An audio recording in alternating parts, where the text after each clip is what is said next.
What is going on, guys? We're back with another video today, and we are in week 4 of our Tampa Bay Buccaneers online user franchise. We have a lot of scenarios here, none that really matter too much. I'm still trying to figure out, when you decide these things, does it help you actually perform, or is it literally just a goal to get you more XP and more morale? Because clearly, if it was going to help me, I want to lock down Aaron Donald, but I know we won't, so I don't want to be like neutralize him and it's like, hey, don't let Aaron Donald breathe today, which clearly he's going to breathe down Winston's neck, unfortunately. Which brings us to the question of, how do we play this game without dying? That's usually a very good, question, a really good goal. Players of the week, of course, none of our guys, unfortunately. A bit of a 9 overall difference, which is just, fantastic. Last week, though, the Giants, what were they, a 70 overall to our 73, 74? So, hey, anything can happen. But, okay, huge hit stick for the touchdown. Jesse James really hasn't been involved much. Kind of a dumb trade on our part, but at the end of the day, I think, in my personal opinion, this is just my thinking, draft picks past the 4th round are actually just cap killers, and you really can't do much about it. Obviously, you can still have some potential, maybe get some dev ups mid-season or something. Ooh, how does he drop that? But I think, anything past the 4th round, there's really no point to have, and it's just going to kill your cap. So, might as well get guys that could participate. And speaking of participate, Ronald Jones won to beat. Ronald Jones just outruns Johnson, who we know is rather slow, and we are up to a 14-point lead. I don't know what that up part was, but I don't want to hear me say it again. 1st and 10 for the 25-yard line outside. Levante David kills a guy, in the process killing himself. Please, Levante.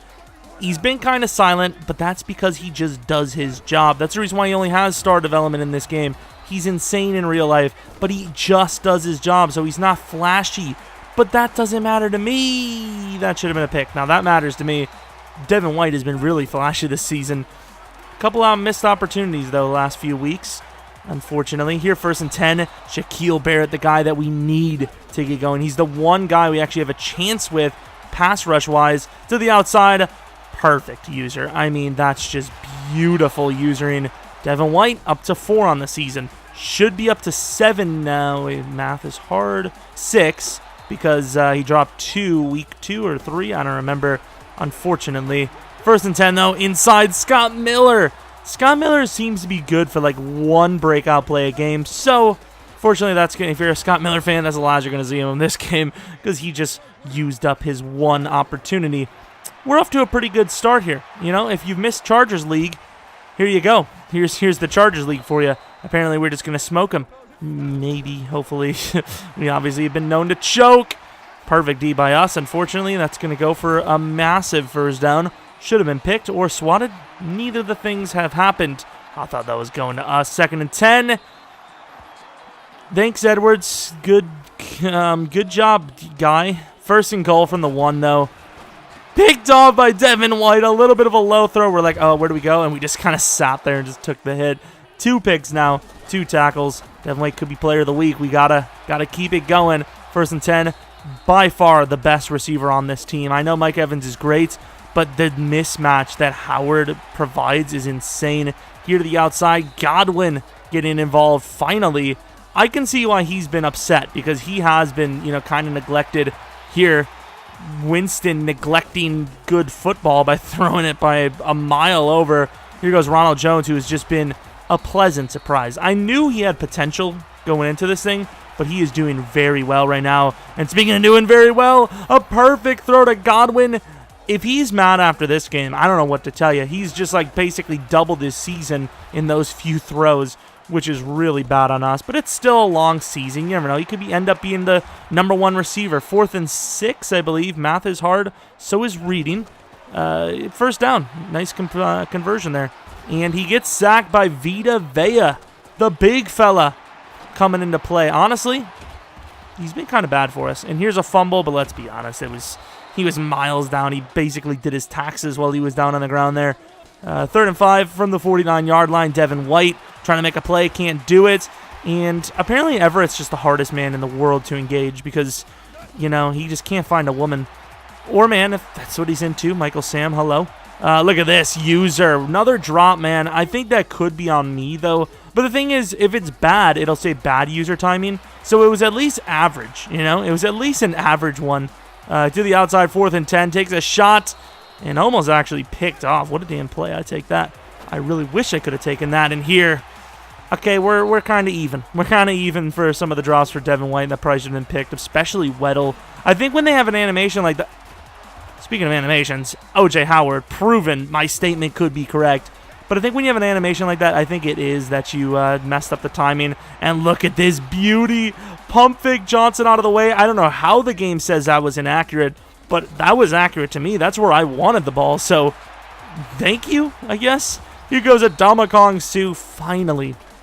I will say, even though our run defense has been terrible, well, look at Devin White, he's a beast. Sue has definitely been very good in the run support. I would like for him to get a little bit more pressure, but it is what it is. Sean Murphy, Bunting and company on 3rd and 22, taking him down.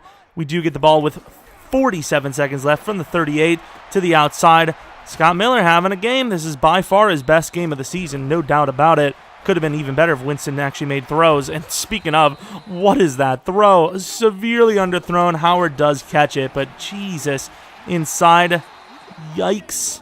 5 seconds left. Of course, we could kick a field goal, but you can't really run up the score too much with the rules and just morals and such. I hate morals. Morality is just, that's my biggest human flaw. So we're not going to go for the field goal. We're trying to go for the touchdown. We take the sack. He's not hurt, so I don't care. Our power back, Boston Scott. He's like 5'7", has no ability to run anyone over, but he's in as our power back for this game. I'm going to put Barber back in. As much as I like Scott, Barber's actually on to a pretty decent season here.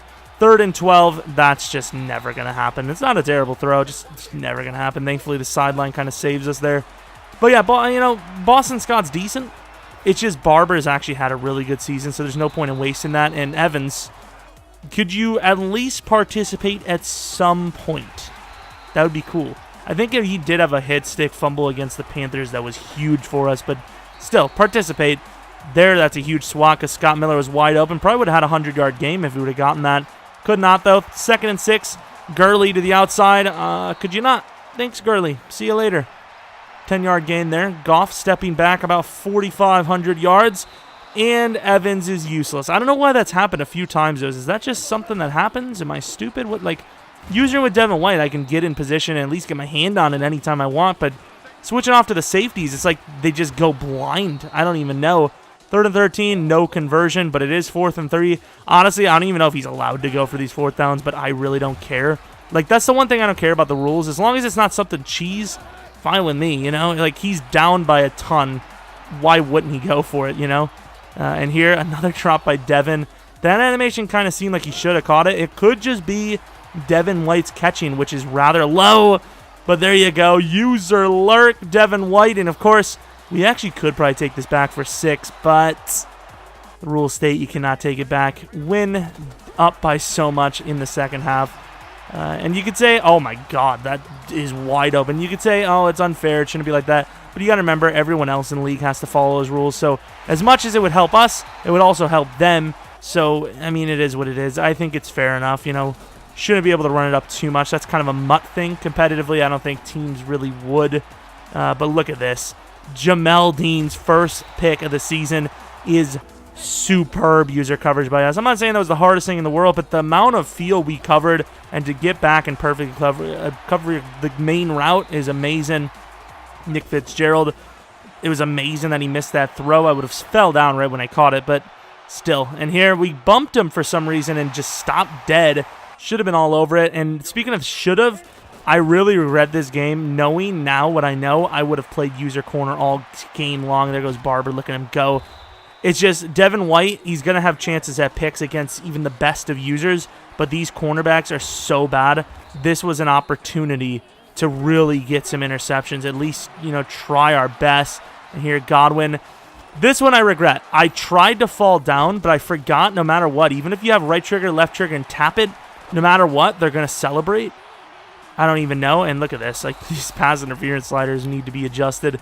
That's brutal. Barely touched them. I mean, imagine this was a close game and this drive was for the win or something. That would have really sucked.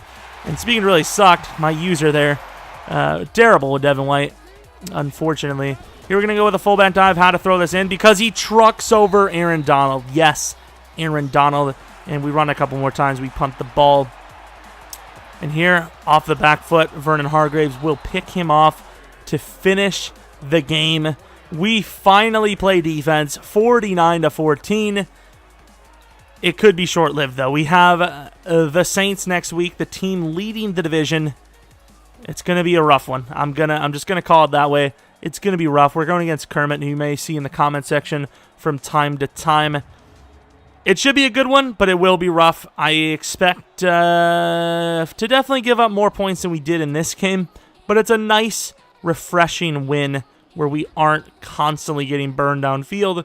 And, statistically, we kind of put ourselves above some of our earlier mistakes. Winston, 4 touchdowns, 0 picks, kind of pulls him out of the bad picks he's had over the last couple of weeks.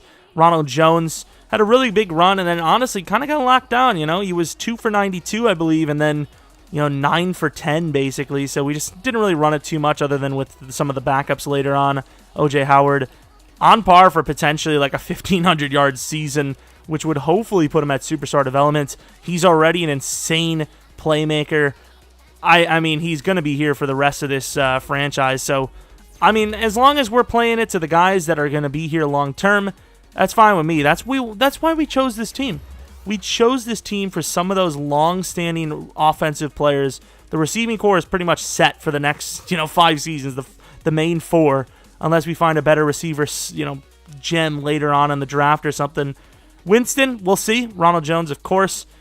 Winston, I don't know. I think it's going to be a rough situation, but if he gets a dev-up chance, we're definitely signing him long-term, and we're just going to try our best to get it. Hopefully you guys enjoyed the video, though. This has been a fun series for me so far. Hopefully you guys are enjoying it as well. If there's a player you think we should try to trade for, let me know. Remember, this is a realistic, quote-unquote realistic trading, so it's going to be hard to get people without losing a lot. Anyways, hopefully you guys come back for next video, but until next video, see ya!